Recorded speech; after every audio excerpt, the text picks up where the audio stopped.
Good morning. Today's lecture is on tax depreciation methods. Now, the purpose of tax depreciation is for reporting to the IRS with regards to corporate payment of federal taxes. Now, as we mentioned last time, these methods are still based upon the book depreciation methods. What is happening here is that we have to follow specific guidelines in order to satisfy the IRS with regards to what we report to them.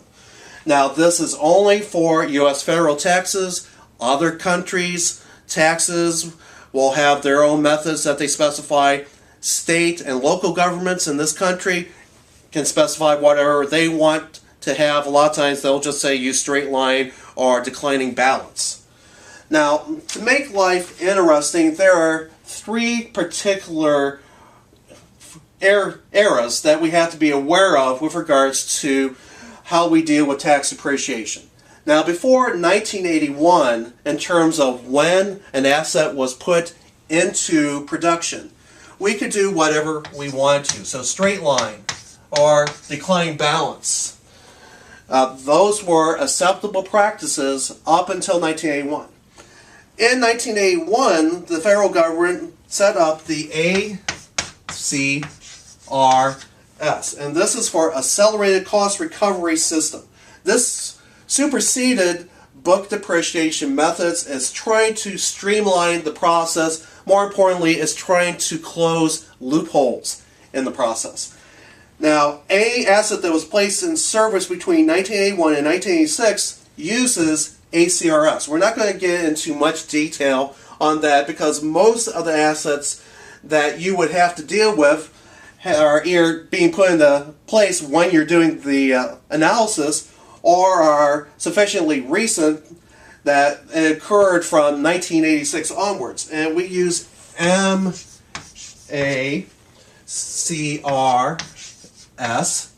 for anything that was put into place from 1986 onwards. This is the Modified Accelerated Cost Recovery System. Now, this allows for simpler accounting guidelines that creates several classes of assets, each of which has what you could say is an arbitrary lifespan called a recovery period. So the key thing to note on that is there is a recovery period that is associated with an asset. An asset gets pigeonholed into one of 8 possible categories. So if you look at table 8.7 on page 317, make a nice 7 there, and I'll actually hold this up to the screen or to our viewing point here. So it's this table that I'm referring to, and what you will see is we have 8 categories here where you have under this first column a recovery period ranging from 3 years to as much as 39 years. So that's why we still need to be aware of these other 2 methods, because it is very possible that you would have to deal with something that's already in place that is under a different depreciation method because it was installed so far back in time that it would come under one of the 2 other methods. So if you look at table 8.7, you'll see that there are 6 categories which we would call personal property categories, even though they're not necessarily personal property, but that's how they get being counted. And you're looking at things as tools for manufacture. You have 5 years for automobiles, light trucks, high-tech equipment. You have 7 years for manufacturing equipment, office furniture and fixtures. 10 years for vessels, barges, railroad cars. 15 years for wastewater plants, utility property, municipal sewers and electrical power plant, 20 years. Then you have residential rental property, which is coming under the real property category. That has 27.5 years. And then if you're looking at non-residential real property, you see a depreciation lifetime of 39 years. Now, another thing that you see is an ADR midpoint class, that's an asset depreciation range. So the classification for personal property is based on the ADR midpoint class as specified by the IRS. So you have some issues with that as well. Now there are two important distinctions for tax depreciation methods that we need to be aware of. One is that the recovery period that you see in that table does not necessarily correspond to the expected useful life of the asset.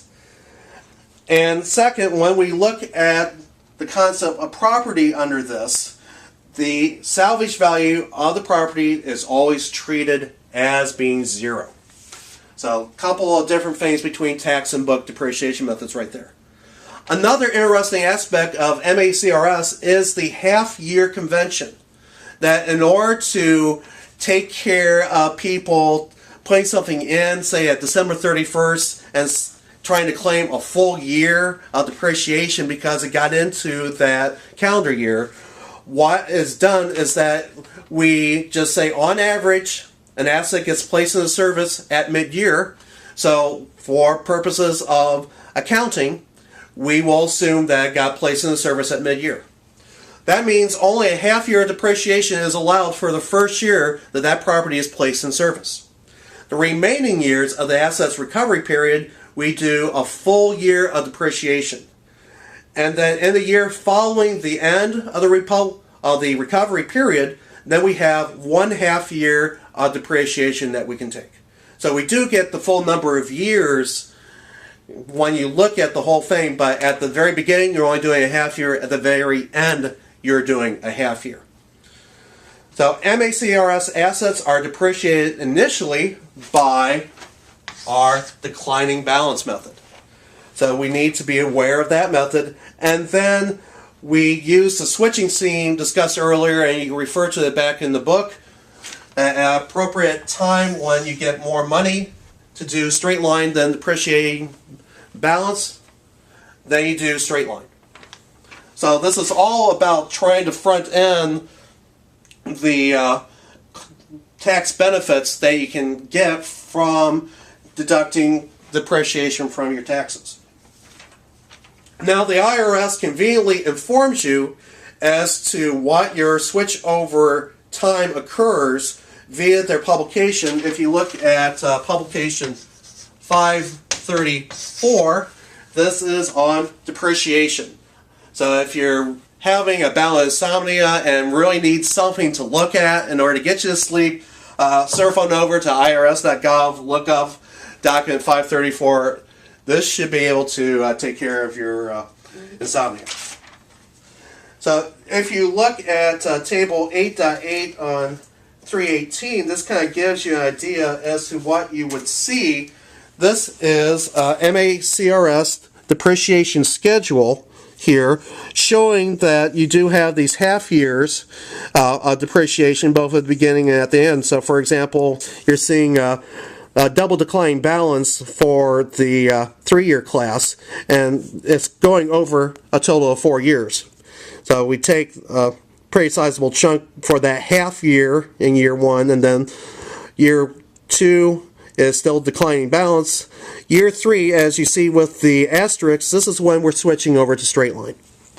So the nice thing is that all this stuff is conveniently done for you in advance, so you don't really have to do much in terms of computations. That everything is in a table, you look it up, you apply it, and you go from there in terms of doing the rest of your calculations. Now in the next film, what we're going to do is show an example of doing a problem involving tax depreciation methods.